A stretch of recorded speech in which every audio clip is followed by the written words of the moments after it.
My name is Tyler Matthews. I'm 36 years old, a commercial architect living in Tampa, Florida. People often call me composed, methodical, a man of logic and blueprints. I never yell, never make decisions in haste. But when you find out your wife is cheating, logic doesn't soothe the sting. It doesn't hold you in the quiet at 2 a.m. when your world is unraveling. But I didn't rage. I didn't confront her. Not right away. I waited. I planned. And then I crashed their little fantasy with the cold reality of divorce papers, served in person, right in the middle of their secret dinner date. Allison and I had been married for 9 years. She was a graphic designer, quirky and charismatic, the kind of woman who lit a room and never seemed to run out of stories. Our life looked good on paper. A stylish downtown condo, weekend getaways, wine nights on the balcony, laughter echoing off the walls. But about 6 months ago, something shifted. She became distant. Her phone became a second limb, always face down or tucked away the moment I entered the room.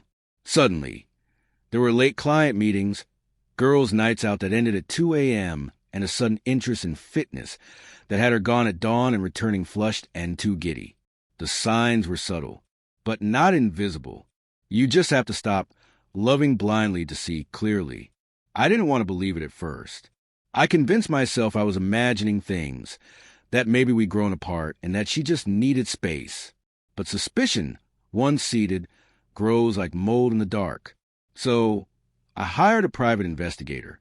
His name was Vincent, ex-military, sharp eyes, quiet voice. He had no emotion when he slid the first set of photos across the cafe table. Allison, laughing, holding hands with another man in broad daylight. I felt my chest tighten as I looked at the images. They weren't fuzzy or vague. No room for doubt. There she was, my wife, curled up in a booth at a seafood bistro in Clearwater Beach, sipping wine and kissing someone who was very much not me. His name was Eric, divorced, accountant. Allison had met him during a marketing rebrand for his firm.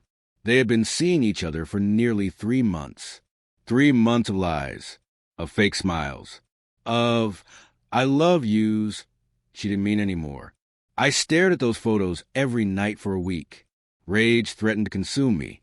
I wanted to scream at her, throw the evidence in her face, demand answers I knew would only hurt more. But I didn't. I waited. I let her think I didn't know. I smiled when she walked in late with excuses. I kissed her forehead when she left for spin class. I even packed her little gym bag myself, with clean towels and a knowing grin. And then I started planning. I found out when their next date would be, a Friday night at a rooftop restaurant in St. Pete. Vincent followed her there the previous week. She wore red, always red when she saw him.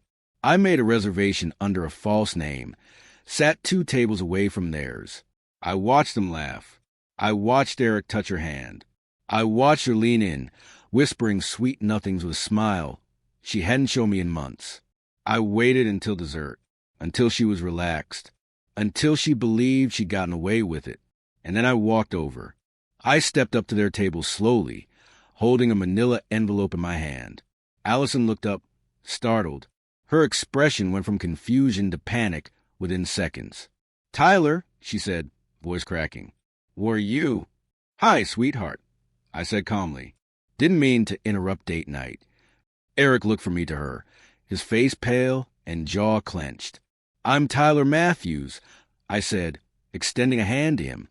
"Allison's husband, though not for much longer." He didn't shake it, didn't speak, just stared, horrified. I dropped the envelope on the table. "Divorce papers," I said simply, "already signed. You'll be served officially by Monday.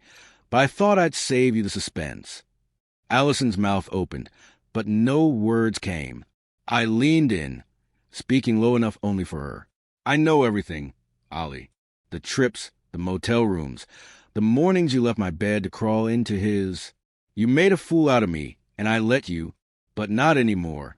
Tears welled in her eyes. "Tyler, please." I straightened.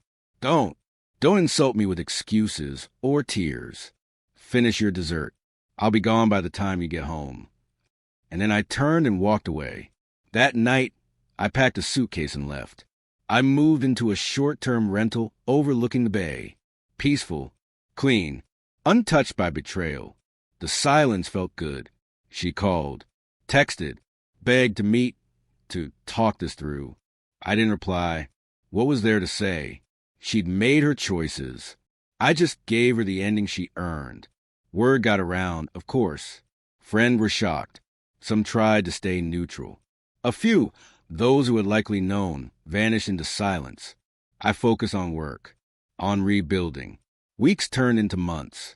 I finalized the divorce. I sold the condo. I donated every reminder of her charity. The last I heard, Eric had ghosted her 2 weeks after I dropped the papers. Apparently, he wasn't looking for drama. Classic. I don't believe in revenge for revenge's sake, but I do believe in truth. And there's something powerfully poetic about exposing betrayal in the very space it thrives.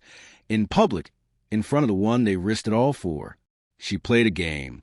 I just ended it with the final move. Not with screaming, not with violence, but with silence and a signature. Because sometimes the most brutal revenge is walking away with your dignity intact while they sit in the mess they made. The aftermath of betrayal is never just two people picking up their broken pieces. It echoes into friendships, family dinners, text groups. And it sure as hell echoed through ours. A week after I left, Allison's sister, Jenna, reached out. We'd always been close. She practically lived with us for a summer during college. She messaged me late at night. Jenna, I don't even know what to say. She told me what happened. I'm so sorry, Tyler. You didn't deserve that. I didn't answer right away. I stared at the screen for a long time, wondering if I should even respond. But I did. Me. Thanks. It's done now. I hope she finds whatever she was looking for. Jenna replied a minute later. Jenna, she doesn't even know what she wants. She lost the best thing she ever had. There were more messages like that. From friends. From her cousin who had always said, you two are relationship goals. Some sent shock texts. Some sent silent thumbs ups when they saw I was doing better. Funny how the truth clears a room. About a month after I served the papers, Allison showed up at my new place.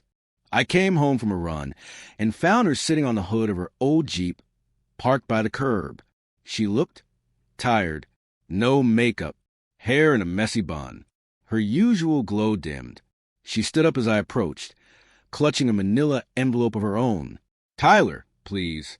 Just 5 minutes. I didn't say anything, just leaned against the railing.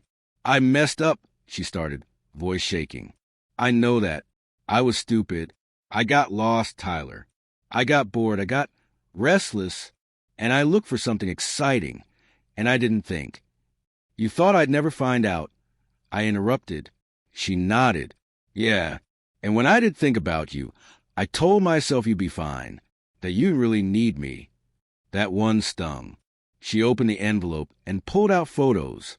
Old ones. Us, camping on vacation. Our first dog, the day we signed the papers for the condo. I miss this, she said, eyes tearing. I miss you. I didn't respond. I want to say I missed it too. That there's a part of me still waking up expecting her in the kitchen, dancing barefoot in one of my old t-shirts. But what I felt wasn't longing.